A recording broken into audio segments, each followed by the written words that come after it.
all I have to say is we're here now. We're drinking this amazing wine. We had an amazing dinner. Yeah, look at this restaurant. We are definitely out of the dip for this afternoon. Yeah, it's outdoors. So we got to Frankfurt, Germany.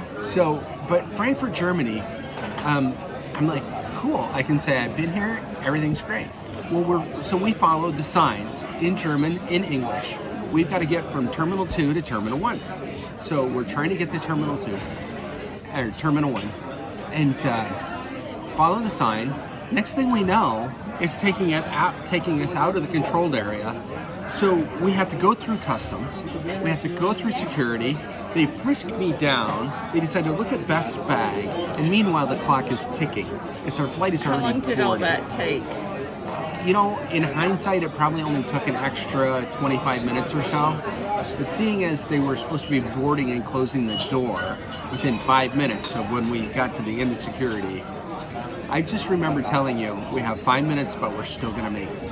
What was plan B? Were we going to pivot to, Taking a later we flight. get to spend the night in Germany? Maybe. No, we're just there was another flight yet today to get here. So we had a provisional. It was going to be fine.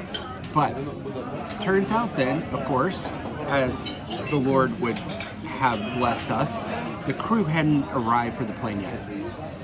So the plane was late taking off. That meant we weren't late getting there. It was fine. Even though you were frisked. Yeah. What terrible thing did they find in my bag? They found nothing in your bag. So why was it flagged? I have no idea. Why were they going to frisk me until they saw you coming? Yeah. I'm wearing my black tactical pants, which are basically the sort of pants that SWAT wears because they've got lots of pockets and they're very utilitarian. And so, you know, if my bags weighed too much, I could just fill up all my pockets with, you know, pounds of stuff, and then my bags wouldn't weigh too much. But they saw this guy in, you know, Germany thinking, look, he's, you know, could be a Nazi. So they pulled me aside and frisked me and of course didn't find anything. And so then I got out of that and I thought, okay, we're still going to make it. What about your boots? So yeah, he said, we need to get your combat boots. You need to take them off. We're going to inspect them. I said, I'm not wearing combat boots. Pulled up my pants. Sure enough, they saw that I was just wearing like short top hiking shoes. Like, okay, that's fine. You can go. So I jump up, think we're going to make it. It's not going to be a problem. I look over, Beth is going like this. Because they had snagged her carry-on bag and they were going to inspect it. And I thought, that's it. We're done. This could take forever. Meanwhile, she starts chatting up the guy that's going to search her bag, saying, you know, we're going to miss our flight. I'm going to be really sad. I promise I don't have anything in there. Did I say that in English or German? Yeah. When she was telling me this story, she said, you know, I told the guy in English, and then we both cracked up. She doesn't know German. Why she had to throw that part in? I have no idea. But, shaking the camera. Yeah. She's cracking herself up again. So, I am cracking myself up. So anyway. So we've never been to Italy before. What do you think of Italy? You know, we are on Murano. What's that? Murano is one of the islands just east of Venice. And it's where they blow the glass. So what they did is they decided that it was too much of a fire hazard to have all these glass furnaces in Venice proper. So they had all of those factories moved to Murano, this island off of Venice. And a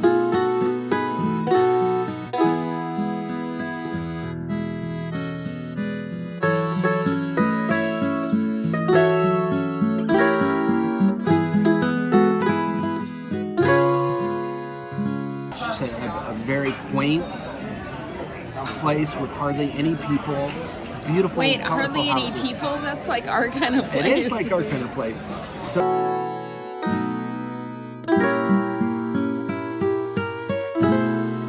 we're not into the crowds. I don't know. And the pickpockets, are we? Have find you been out. pickpocketed yet?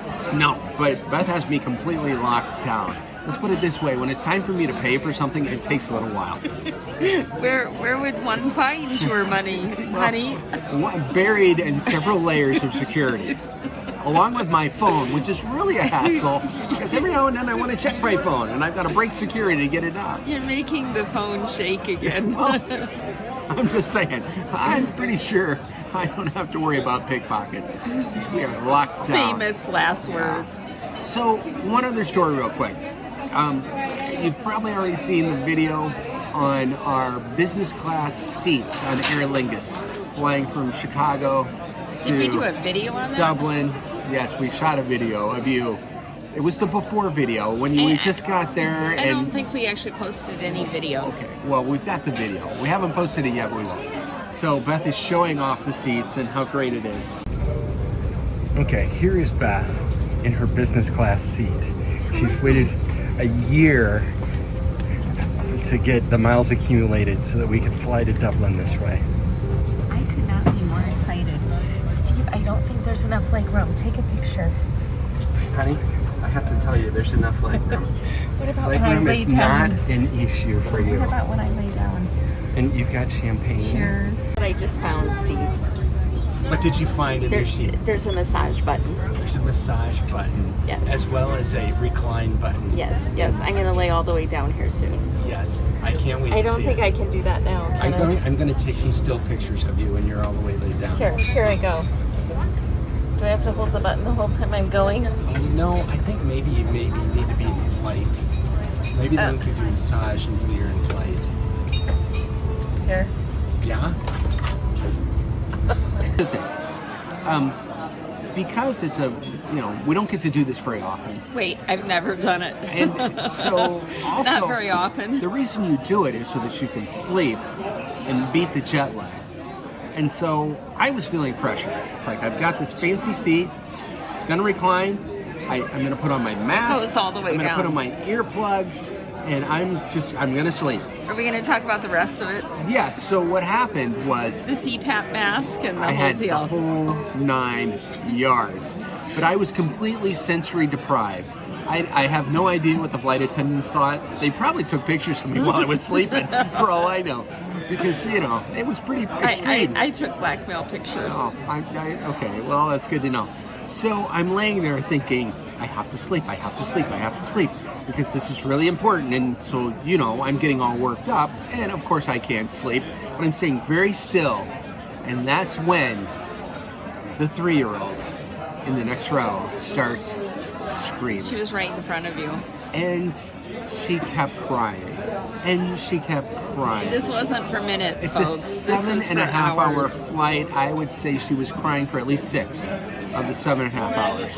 And it wasn't just all at once either. It wasn't like, I finally get an hour and a half sleep. No, it was intermittent, right? So Intermittent I went screaming. from earplugs to they actually gave us little headphones for the movie theater screens that were in front of us, and I put those on. I put classical music on, thinking I would drown her out. No, she had good lungs. But wait, we like children and babies. We love children.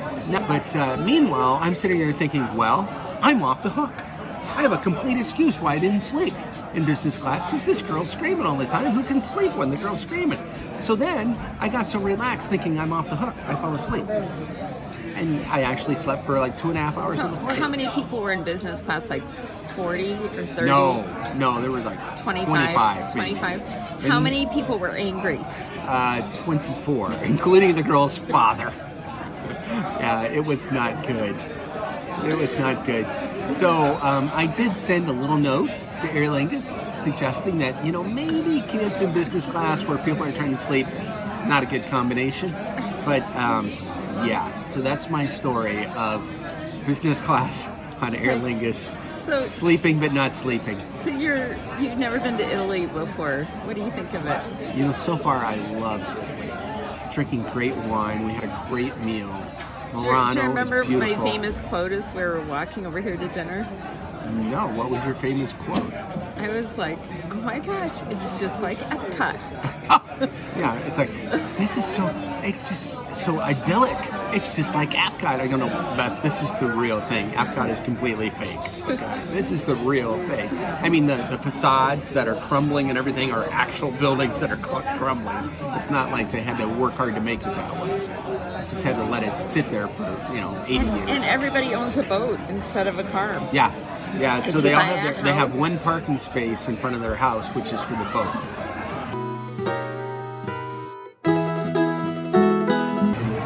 appears that they can tie And it. there's no cars on Murano. No cars on Are that. there cars in Venice? We've only landed There are in the cars airport. in Venice, yes. So we landed at the airport in Venice, and then we had to find the water taxi from our hotel to bring us Right. out to Murano.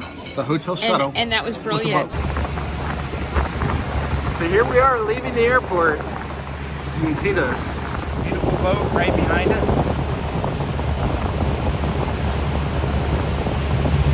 Channel that goes into the airport so they can pick up by boat.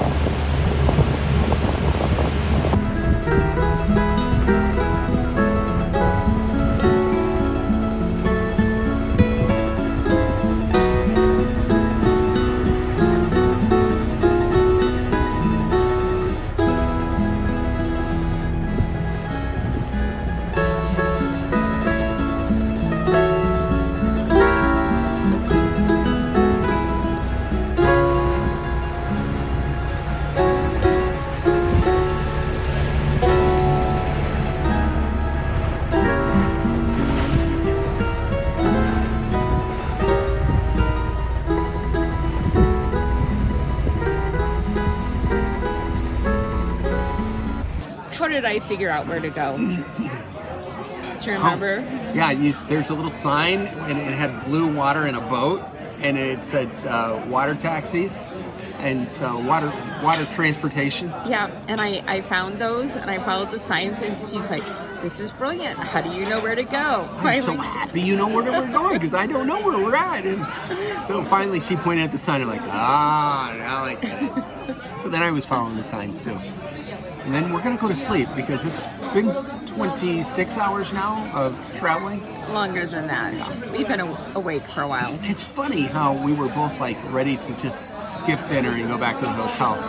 Then we had that first glass of wine, and we started telling these stories and cracking each other up, and You know, second wind. you always crack me up, baby. Oh, you cracked me up too. It's especially when you decide to speak English instead of German. Stop it.